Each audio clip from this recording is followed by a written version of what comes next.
ሁላችሁም ራሳችሁን ጠይቁ። እኔ ማን ነኝ በሉ። ሁላችሁም ራሳችሁን ጠይቁ። እኔ ማን ነኝ በሉ። እኔ ማለት ከሀያዎቹ እስከ ሰላሳዎቹ ወይም እስከ አርባዎቹ እድሜ ውስጥ የምገኝ የብዙ ዕቅድ ታሪክ ያለኝ ወጣት ነኝ። ነገር ግን በወጣትነቴ ከሰዎች ብዙ ድጋፍ ፈልጋለሁ። ይህ የምን ችግር ይመስላችኋል? እኔ በወጣትነቴ ከሰዎች የምፈልገው ድጋፍ ምንድን ነው? እሱም ማንበብና መጻፍ ባለመቻሌ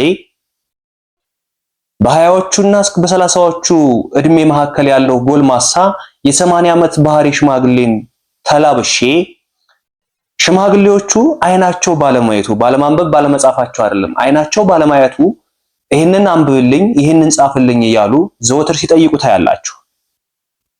ነገር ግን እነሱ እድሜያቸው ገድቧቸው ነው። እናንተስ ከ20 እስከ 30 ወይም እስከ 40 ዓመት እድሜ ውስጥ ሆናችሁ አይናችሁ እያየ አይናችሁን የምትጨፍኑ ሁሉ፣ አይናችሁ እያለ ማየት ያልቻላችሁ፣ አይናችሁ እያለ ከሰዎች እንዲያነቡላችሁና እንዲጽፉላችሁ እየጠየቃችሁ ያላችሁ፣ የበታችነት ስሜት ዘወትር የሚያስለቅሳችሁ፣ ዛሬ ቴክኖሎጂው በረቀቀበት ስልካችሁ እጃችሁ ላይ ባለበት ዘወትር ቲክቶክ ላይ የምትገቡበት ስልክ እያለ እንዴት ማንበብና መጻፍ ይቸግራል ጎበዝ? ራሳችሁን ጠይቁ በድጋሚ። ስለዚህ ማንበብና መጻፍ የተቸገራችሁ የ20 ዓመት ሆናችሁ የ80 ዓመት እድሜ ሽማግሌን ባህሪ የተላበሳችሁ ራሳችሁን ጠይቁ በድጋሚ። በአጭር ጊዜ ማንበብና መጻፍ የምትፈልጉ ከሆነ ከእንደዚህ አይነት ጭንቀት መውጣት የምትፈልጉ በሰው ድጋፍ እያላችሁ አሁንም እንዲሁም ከጭንቀት መውጣት ትፈልጋለሁ የምትሉ ከሆነ አማርኛን፣ እንግሊዘኛን ማንበብና መጻፍ መቻል አለባችሁ። ባላችሁበት ሆናችሁ በኦንላይን ትምህርቱን መከታተል የምትፈልጉ ዩቲዩብ ላይ አሊያም ደግሞ በውስጥ መስመር በአጭር ጊዜ መለወጥ እፈልጋለሁ የምትሉ ማንበብ እየሞከራችሁ መጻፍ የተቸገራችሁ ልጆች እዚህ ጋር በማስቀምጥላችሁ ስልክ በቀጥታ በመደወል በኢሞ፣ በዋትስአፕ፣ በቴሌግራም አናግሩኝ። በአጭር ጊዜ ከ3 ወር እስከ 4 ወር ባልበለጠ ጊዜ ለጀማሪዎች ልዩ ትኩረት እንሰጣለን። ማንበብና መጻፍ እየሞከራችሁ በደንብ አቀላጥፋችሁ ማንበብና መጻፍ የምትሞክሩ ወይም ደግሞ መጽሐፍ ቅዱስ ጸሎት ማድረግ እየፈለጋችሁ ማድረግ ያልቻላችሁት ሁሉ በሳምንት 5 ቀን ከሰኞ እስከ ዓርብ እያስተማረን ነው የምንገኘው። ባላችሁበት ሆናችሁ ማንበብና መጻፍ እንድትችሉ እናደርጋለን። እዚህ ጋር ማስቀምጥላችሁን ስልክ ተጠቀሙ። ሰላም ጤና ይስጥልኝ። የተወደዳችሁት ወንድሞቼ እንዴት ናችሁ? በያላችሁበት የዓለም ዳርቻ ሰላማችሁ ይብዛልኝ። የዚህ ቻናል አዲስ የሆናችሁ ሰብስክራይብ በማድረግ ጀምሩ። ነባር ቤተሰቦቻችን ደግሞ ላይክ እና ሼር እያደረጋችሁ አማርኛን፣ እንግሊዘኛና ሂሳብን መማር ለሚፈልጉት አዳረሱልኝ ዘንድ ከወዲሁ አሳስባለሁ። ዛሬ ደግሞ ቃላትን አገጣጥመን እንዴት አረፍተ ነገር መመስረት እንችላለን። ይህ ማንበብ ለሚሞክሩት ልዩ ትኩረት ይሰጣል። ስለዚህ ዛሬ በውስጡ ሌላ ገራሚ ታሪክ አለው። የመጀመሪያው ቃላትን አገጣጥመን አረፍተ ነገር መመስረት ቢሆንም ዋናው ዓላማችን ቃላትን እያገጣጠምነ አረፍተ ነገር መመስረት ቢሆንም በተጓዳኝ ደግሞ ተፈጥሯዊ ባህሪ ያላቸውን ነገሮች እናያለን። እውነት ሆነው እውነት የማይመስሉ ብዙ ታሪኮች አሉ። እነሱን ታሪኮች እናያለን። ታሪክ ሳይሆኑ እውነታዎች ናቸው። እውነተኛ ጽሑፎች ናቸው። ስታዩአቸው ግን እውነት አይመስሉም። ማንበብ የምትችሉ በማንበብና በመጻፍ በማስታወሻ በመያዝ ልትጠቀሙበት ይገባል። የሆነ ሰው የሆነ ጊዜ ላይ ሊጠይቃችሁ ይችላል። ምናልባት አይታችሁ ከሆነ ሶሻል ሚዲያ ላይ እንደዚህ አይነት ነገሮች መጠይቅ ሆኖ ሲቀርቡ ታስተውላላችሁ። ግን አብዛኛው ሰው አይመልሳቸውም። ስለዚህ ከማንበብና ከመጻፍ በተረፈ ደግሞ እናንተም ለእንደነዚህ አይነት ነገሮች ተሳታፊ እንድትሆኑ በማስታወሻ ያዟቸው። የመጀመሪያው ምንድነው የሚለው አብረን እንየው። የመጀመሪያው እዚህ ጋር እንደምታዩት ምንድነው የሚለው ገራሚ እውነታዎችን ልጋብዛችሁ። ገራሚ እውነታዎችን ልጋብዛችሁ። የመጀመሪያው የሌሊት ወፍ አጥቢ እንስሳ በመባል ትታወቃለች። የሌሊት ወፍ ታውቃላችሁ አይደለ? ወፍ ማለት እንቁላል ጥሎ ምንድነው እንቁላሉን ቃቅቶ ምናምን ነው የሚያሳድጉት ልጆቻቸውን። የወፍ ጫጬ እንጂ የወፍ ልጅ አይባልም አይደል? የወፍ ጫጬ እንጂ የወፍ ልጅ አይባልም።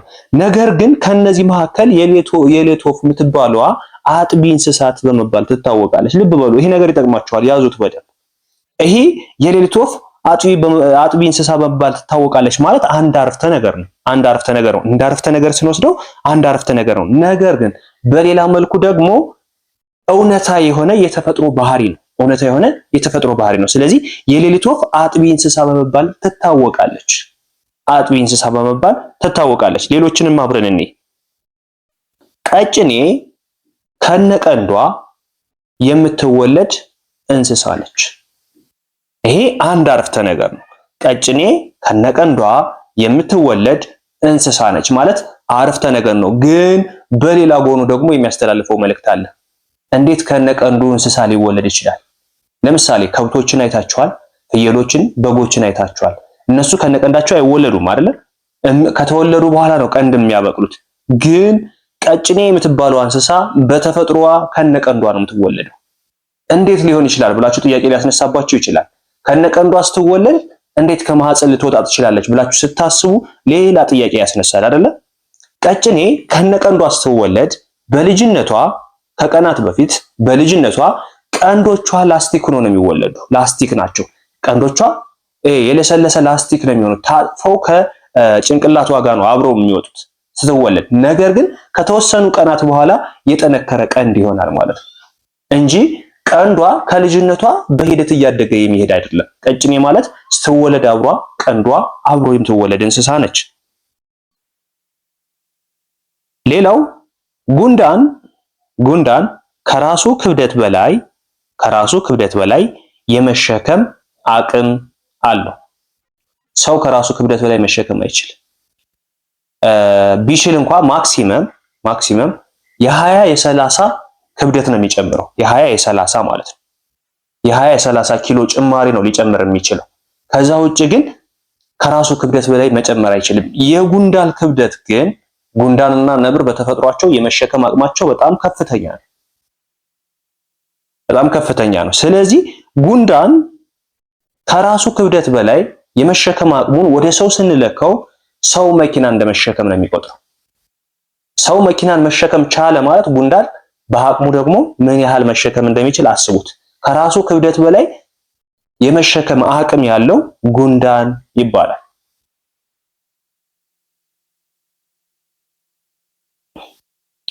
ፈረስ በቁሙ ማንቀላፋትና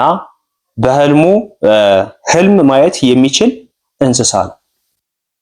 ፈረስ አንድ በቁሙ ማንቀላፋት የሚችል እንስሳ ነው። ሁለት ህልም ማየት የሚችል እንስሳ ነው። ይህንን ታውቃላችሁ? ፈረስ ህልም ያያል ቢሏችሁ አሁን እናንተ ሰው ህልም ማየት በተወበት ሰዓት እንዴት ፈረስ ህልም ሊያይ ይችላል ትላላችሁ። ግን በሳይንስ የተረጋገጠው ፈረስ በቁሙ ማንቀላፋትና እንዲሁም ህልም ማየት ይችላል።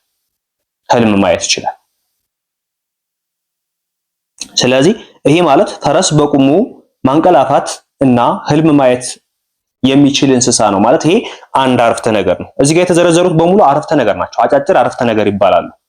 አጫጭር አረፍተ ነገሮች ግን በውስጣቸው የሚያስተላልፉት መልእክት ደግሞ ሌላ ነው። አረፍተ ነገር ማለት ማንኛውንም ሙሉ መልእክት ማስተላለፍ የሚችል ነው ብለናል በባለፈው ትምህርታችን። አረፍተ ነገር ማለት አንድን የሆነ ነገር መግለጽ የሚችል ወይም ሙሉ መልእክት ማስተላለፍ የሚችል የተቋጨ ሐሳብ ከሆነ አረፍተ ነገር ይባላል። በምንም ውሰዱት በምንም ይሄ አረፍተ ነገር ይባላል። ግን የሚያስተላልፈው መልእክት ደግሞ በጣም ወሳኝና እኛ ማናቃቸው ብዙዎቻችን አናቃቸውም። አሁን እንደነዚህ አይነት ነገሮችን ጉንዳን ከራሱ ክብደት በላይ መሸከም ይችላል። ቀጭኔ ከነቀንዷ ትወለዳለች። የሌሊት ወፍ አጥቢ እንስሳ ነች። ፈረስ በእንቅልፉ ጊዜ ህልም ማየት ይችላል። እንዲሁም ቁሞ ያንቀላፋል። እነዚህን አናቃቸውም። ግን እነዚህ ደግሞ በጣም ጠቃሚዎችም ስለሆኑ የሆነ ጊዜ ላይ የሆነ ሰው ሊጠይቃችሁ ይችላል። ግዴታ በመማር ባለመማር አይደለም፣ ፊደል በመቁጠር አይደለም። እንደነዚህ አይነት ነገሮች የምናጋቸው ተፈጥሯዊ ባህሪ በመሆናቸው ነው እንጂ በመማር ባለመማር አይደለም የምናገኛቸው። ስለዚህ እናንተ ማንበብና መጻፍ ባትችሉም እንኳን በማዳመጥ ኤርፎናችሁን ሰክታችሁ በማዳመጥ እነዚህ ነገሮችን መያዝ በአእምሯችሁ መያዝ አስፈላጊ ነው። አንድ ቀን በተለይ አይታችሁ ከሆነ ሶሻል ሚዲያ ላይ እንትኖች ላይ ሾዎች ላይ አይታችሁ ከሆነ እነ ሰይፍ ሾው ሌሎችም እነሱ ጋር የሚቀርቡ ጥያቄዎች አሉ። በሬዲዮም ሰምታችሁ ከሆነ እንደዚህ አይነት ጥያቄዎች ይጠየቃሉና ብዙ ጊዜ መልስ አያገኙም። ይሄ ተፈጥሯዊ ባህሪውን አብዛኛውን ስለማናውቀው ማለት ነው። ስለዚህ ፈረስ በቁሙ ማንቀላፋትና በህልሙ ወይም ህልም ማየት የሚችል እንስሳ ነው ማለት ነው። አዞዎች በበሽታ ካልሆነ በስተቀር አርጅተው አይሞቱ። አዞዎች ልክ እንደ ሰው ልጅ አርጅተው መሞት አይችሉም። የሰው ልጅ በጣም በዛ ቢባል እንደው አሁን ባለንበት ሁኔታ 70 80 ዓመት ሊቆይ ይችላል። ግን በአንዳንድ አካባቢዎች እስከ 100 ምናምን እኔ አሁን በ2026 140 ዓመት የቆየ ሰው እንዳለ በታሪክ ሰምቻለሁ። በታሪክ ሳይሆን ያው ከሰው አንደበት ነው የሰማሁት። 140 እድሜ ያለው ማለት 140 ዓመት የቆየ ሰው እንዳለ ሰምቻለሁ። ከዛም በላይ ሊኖሩ ይችላሉ። እና እነሱ ሲያረጁ እድሜያቸው ተጽዕኖ ስለሚያሳድርባቸው ይሞታሉ የሰው ልጆች። አዞዎች ግን ያለ በሽታ ምክንያት አይሞቱም። እድሜያቸው ቢጨምርም እያደጉ እድገታቸው ይቀጥላል። እድሜያቸው በጨመረ ቁጥር እድገታቸው አብሮ ነው የሚሄደው፣ ያድጋሉ አብሮ። ልክ በጣም ትንሽዬ ለውጥ ይኖረዋል እንጂ ለውጡ አለ። በየትኛውም ሰዓት ለውጥ አላቸው፣ እድገት አላቸው። ግን በእድሜያቸው ምክንያት አይሞቱ። እድሜ ገደብ የላቸውም። አዞዎች እድሜ ገደብ የላቸውም። በበሽታ ምክንያት ሊሞቱ ይችላሉ። ህይወታቸው ይጠፋል፣ ግን በእርጅና ምክንያት አይሞቱ። ሌላው ሰጎን እንደ ወፍ ክንፍ ቢኖራትም መብረር አትችልም። ሰጎን እንደ ወፍ ክንፍ ቢኖራትም መብረር አትችልም። ስንቶቻችንን የሰጎን እንቁላል ለምን እንደሚያገለግል ታውቃላችሁ? እስኪ በኮመንት አሳውቁ። የሰጎን እንቁላል ለምን ያገለግላል? የሰጎን እንቁላል ለምንድን ነው የምንጠቀምበት? በተለይ መነሻ ልንገራችሁ። እስኪ እናንተ ኮመንት ላይ አስቀምጡልኝ። የሰጎን እንቁላል ለምን ያገለግላል?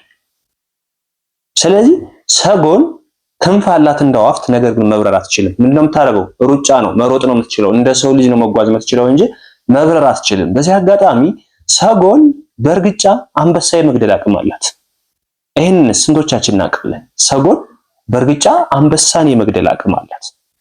እርግጫዋ በጣም ከባድ እና ሰጎን አይቶ የሚያውቃለ ካለ ነገሩኝ። በዚህ አጋጣሚ ቤተሰቦቼ ዛሬ ያየናቸው አረፍተ ነገሮች ናቸው። በውስጣቸው የሚያስተላልፉት መልእክት ደግሞ እውነታ የሆኑ ነገር ግን እውነት የማይመስሉ ተፈጥሯዊ ባህሪያቶችን በእንስሳት ላይ ያሉ ተፈጥሯዊ ባህሪያቶችን አይተናል። እንደዚህና መሰል ነገሮችን እንሰራላችሁ የምትፈልጉ ካላችሁ ኮመንት ላይ ያስቀምጡልኝ። ድጋሜ ይሰራልን። ነገር ግን ድጋሜ ይሰራልን ስትሉ እናንተ በትንሹ ለ20 ለ30 ሰው ሼር አድርጋችሁ ከዛ ላይ ከኮመንቱ ብዛት ነው 5 እና ከዛም በላይ ኮመንት እንደዛ አይነት ኮመንት ካለ ድጋሜ ይሰራልን የሚል እንደዛ አይነት ኮመንት ካለ ከዚህ የተሻሉ ብዙ አይነት የእንስሳና የሰው ባህሪያቶችን ተፈጥሯዊ የሆኑ እውነት የማይመስሉ ነገር ግን እውነት የሆኑ ነገሮችን እሰራላችኋለሁ። በውስጥ መስመር አማርኛን ማንበብና መጻፍ የምትቸገሩ መማር የምትፈልጉ ካላችሁ እዚህ ጋር በማስቀምጥላችሁ ስልክ በቀጥታ በመደወል በኢሞ፣ በዋትስአፕ፣ በቴሌግራም አሊያም ሊንኮቻችን በመጠቀም ዘወትር ቅዳሜና እሁድ በላይቭ እንዲሁም ደግሞ ዘወትር ሰኞ እስከ አርብ ባሉ የሥራ ቀናት ከጠዋቱ 12 ሰዓት እስከ ሌሊቱ 6 ሰዓት በኢትዮጵያ በኦንላይን እያስተማረን ነው የምንገኘው። እናንተ በአጭር ጊዜ ትምህርታችሁን በመከታተል ማንበብና መጻፍ የምትችሉበትን ሁሉ በአጭር ጊዜ ማቀላጠፍና መጨረስ ትችላላችሁ። አብራችሁ ስለነበራችሁ ከልብ አመሰግናለሁ። በሌላ ክላስ ከምንገናኝ መልካም ጊዜ ይሁንላችሁ።